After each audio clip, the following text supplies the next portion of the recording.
So if you kind of wondered what the actual local real estate market is doing and should you buy, should you sell, in this video, I'm going to go through kind of the market data. I want to show market data of where sales are, units sold are, volume, appreciation over the year, potential future, kind of where the trend lines are going.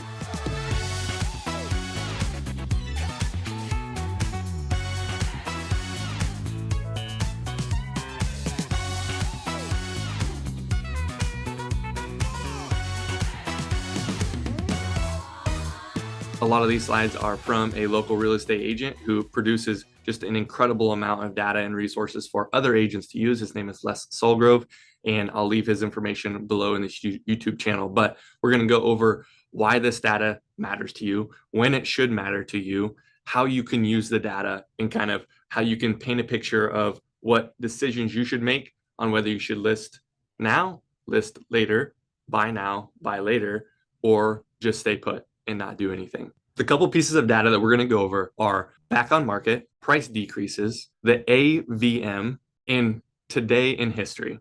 Today in history is going to be 2021 versus 2022 and where the sales, units, volume, all that stands. So let's dig in. The first thing we're going to go over is weekly back on market. As you can see, this is January through July, almost July right now, 2021 versus 2022. The bars, the red bars are 2021 or 2022, excuse me, and then the black line in ups and downs is 2022. The reason for the sharps back and forth is typically because properties go under contract on Wednesday, Thursday, Friday, and then they'll have inspection type, and then it'll jump back up if they go back on market. So that's kind of the undulations. But as you can see, ever since about the big hike in April, the big Fed hike in April, we've had a fair amount of back on market. And so it's the average, and I always tell people the average is 15 to 20% of properties go back on market after they go under contract. And as you can see here, that stands pretty true, especially once you get through March and the rates started ticking up. And so we're kind of having some big jumps late June. Had over 25% back on market rate. And what this means is just when a property goes under contract, if you're a buyer, know that there's a 25% chance that property comes back on market. So if you're really in love with it and you lost the multiple bid situation, have your realtor stay in contact with the listing agent and see if it falls out of contract. Ask when the inspection period ends. A really good way to scoop up a property that you really like but you didn't win the initial bid on is to follow up and stay in contact. It's kind of a sneaky truth that a lot of realtors don't pay attention to and don't do. A lot of clients don't know that they can do it, but it is how you can gain those properties and really get the ones that you really want. Now, the other thing to think about is if you're selling a property and you get a property under contract and you accept the offer that you like the most, just know there's a 20% chance that you and the buyer do not come to an agreement during inspection. And it could be neither party's fault. It could be the buyer's fault, or it could be your fault as a seller by not giving enough during that inspection period. Now, if the buyer's asking for unruly things and they're clearly trying to get out, have your agent call their agent and say, hey, do they just want out of this contract? Because I'd rather get it relisted and get a new offer on it as opposed to dragging this inspection process out. So if that's the case, do it that way. Just know as a seller, there is a chance that once you find the final offer and you accept it, there's a chance that it falls out of contract. And that number is around 20%. There are some ways to try to mitigate that, right? So if you are able to get some type of non-refundable deposit paid by the buyer, they're less likely to fall out of contract during inspection because that buyer would lose that dollar amount, right? One of the common misconceptions that I see sellers do is they accept something based on the earnest deposit amount. So in Iowa, on the earnest deposit is it's an amount you put down, but if directions are followed during the inspection period and the buyer asks for things and the seller does not agree to it, we cancel the deal, and the earnest money is owed back to the buyer, right? Basically, if the seller does not agree to everything that the buyer asked for during the inspection, it's technically, from my understanding, I'm no attorney, but technically the earnest deposit is to be given back to the buyer. It is not for the seller to keep. So just because you have a high earnest deposit offer accepted as a seller does not mean that buyer is not able to ask for everything on the inspection report, and you as the seller say that is unrealistic and we're not going to do that. The contract is then void. So just know that. Something to think about, kind of how the back on market inspection period process works, earnest deposit. And so, yeah, if you're accepting an offer, try to get some more leeway on what the offer might look like, and harder to get out of it by the buyer. The next on the list that we're going to talk about is price reductions, the weekly price reductions, 2021 versus 2022. And let me just take a step back before we dig into price reductions and just think about, if you're a listing agent or you're a seller right now and you price a property, knowing well that is 20% higher than what any comparable property looks like, it's a very good chance that you're going to have to do a price reduction. So price reductions, it tells more about the market of what listing agents and sellers are trying to do, as opposed to reading the actual data, right? Because over the last 2 or 3 years, listing agents and sellers could price a property 5 to 10% above any of the comparables because the market had been appreciating that quickly. And if you're not a educated seller, or your listing agent is not informing you correctly, you should not be listing your property for a price that is above the comparables that sold 6 months ago. And the reason for that is because 6 months ago, those comparables were at a 3% interest rate. The buyers were at a 3% interest rate. We're at a 6% interest rate now. That is going to be a significantly different buyer and approval than what you were able to sell for 6 months ago. Does not mean the price went down. It just means you can't price it 5 to 10% above all the comparables. You need to price it right below the comparables. That is my strategy. That is, in my opinion, the way to get it sold real quick, because we've seen properties that are listed appropriately and are nice properties and not quirky. They sell really, really fast. That's why the days on market is still 3 days.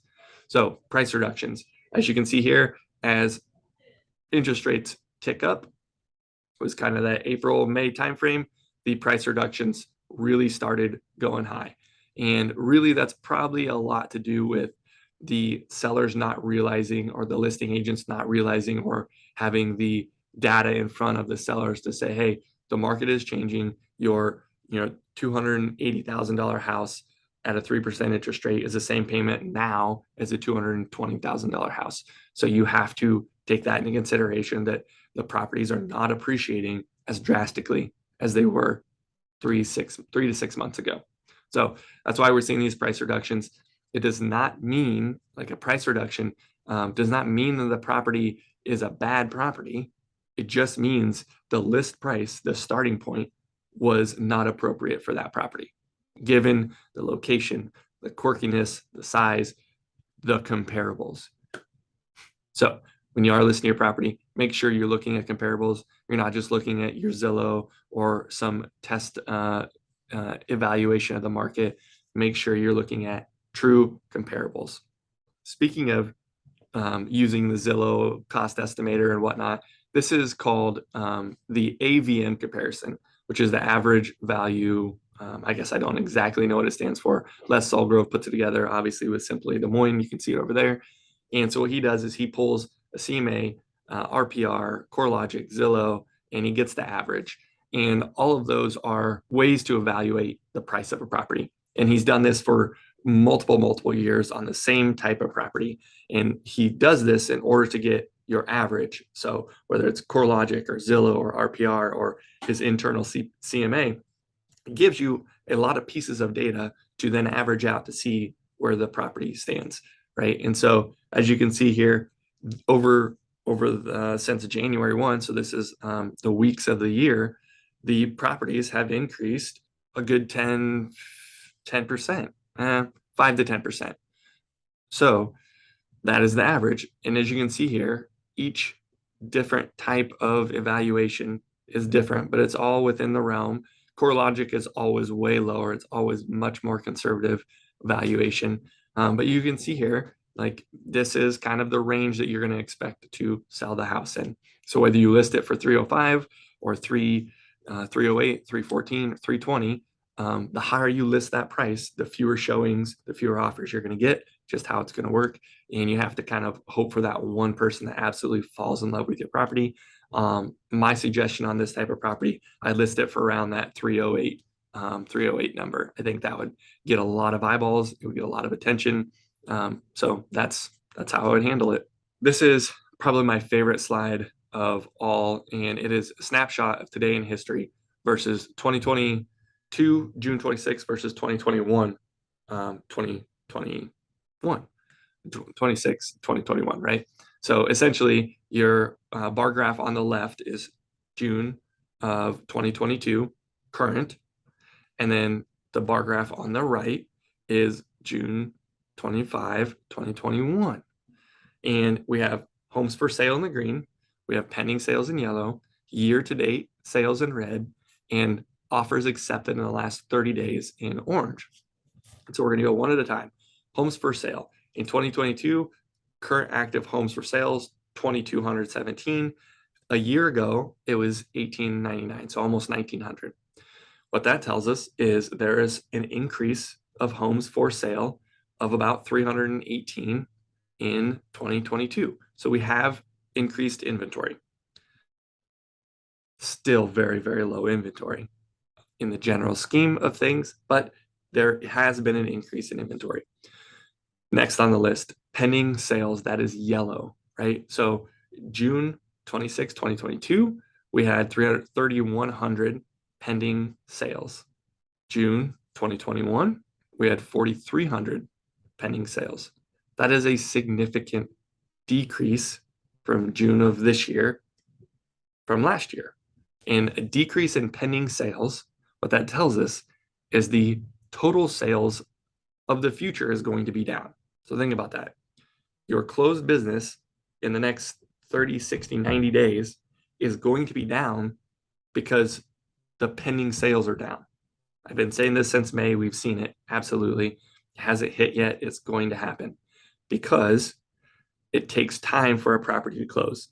It doesn't go under contract and close immediately that same day.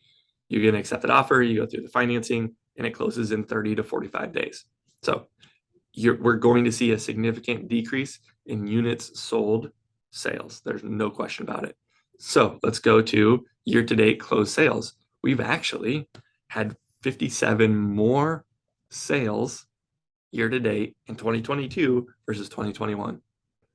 So if you did not look at pending sales, you would think 2022, it's looking great. It's going to be the exact same as 2021. Everything is on pace. And the reason for that is the interest rate hike.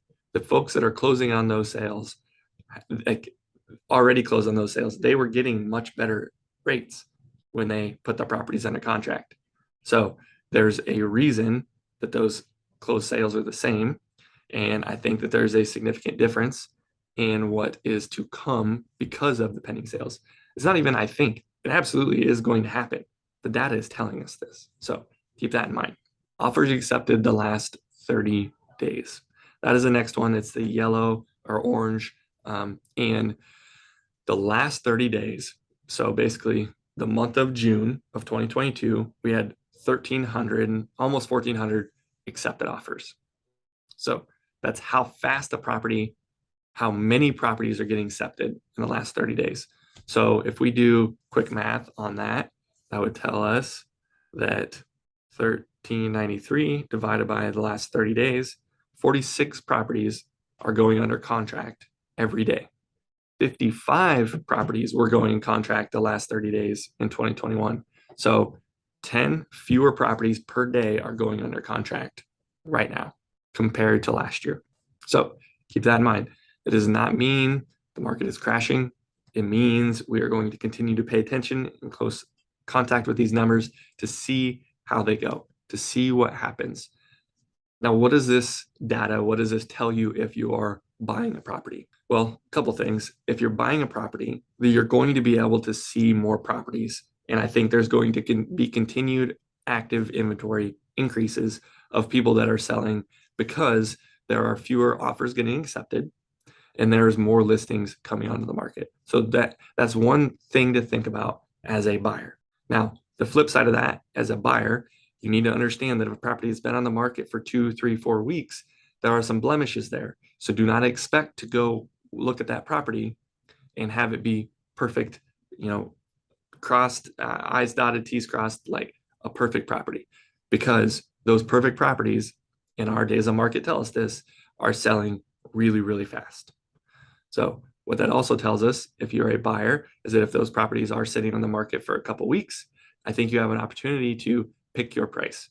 That doesn't mean a 50% offer, but it means you can get much more aggressive on the offer that you make, because the seller should realize, or they're going to realize real soon, that that property might be overpriced where it's currently at. If you are a seller, what this tells you is the market is changing. And if you are looking to sell in the next couple months, I think the sooner that you sell, the better. The higher the price that you're going to get, the more buyers you're going to get, the fewer inspection negotiations you're going to have. So if you are planning to sell in the next 6 months, 9 months, I think now is your prime opportunity to do so. Because let's put this into perspective. Although there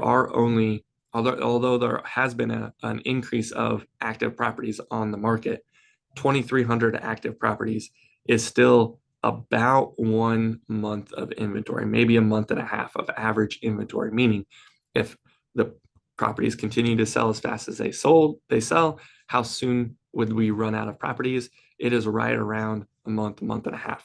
Now, we know that listings are going to continue to come, so that's not possible, but we do know that if you're selling, the sooner you sell now, the better the chances that you net more money in most cases. The flip side of that, if you're a buyer, you hear that and you're like, well, then I should just wait to buy later.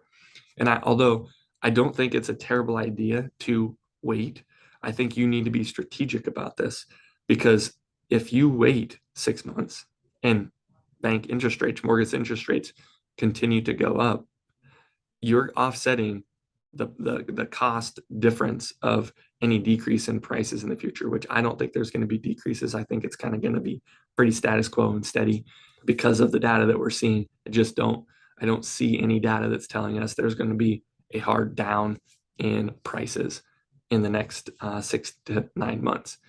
But if you are paying rent, if you are in a house you don't like, I think selling absolutely makes sense. Buying absolutely makes sense. And if you are looking to dabble in the Des Moines market, whether you're buying, you're selling, you're moving here, you're moving away from here, our team can help you walk through that process. We're going to hold your hand. We're going to make sure it's a smooth process, and we're going to make sure that you make the smartest financial decision for your personal situation. One of the problems I have with all of this, the news media, is they put everyone in the same box of it's the best time to sell, it's the best time to buy, it's the best time to invest, it's the best time to sell your investments. That's just not true. It's very personal. So our team really sits down and really strategizes with you personally on what is your best decision. Do you need the money? Do you have a place to put the money if you did sell? Do you have a place to go if you sold your primary residence? What does that look like? What are the tax advantages to selling, to buying?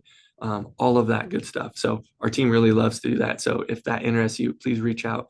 Our email and phone numbers below. We want to help you in any way possible. Even if it's just, hey, I'm moving, I want to rent somewhere in Des Moines, help me understand the Des Moines market. Our team can help you do that. So please reach out. We would love to help.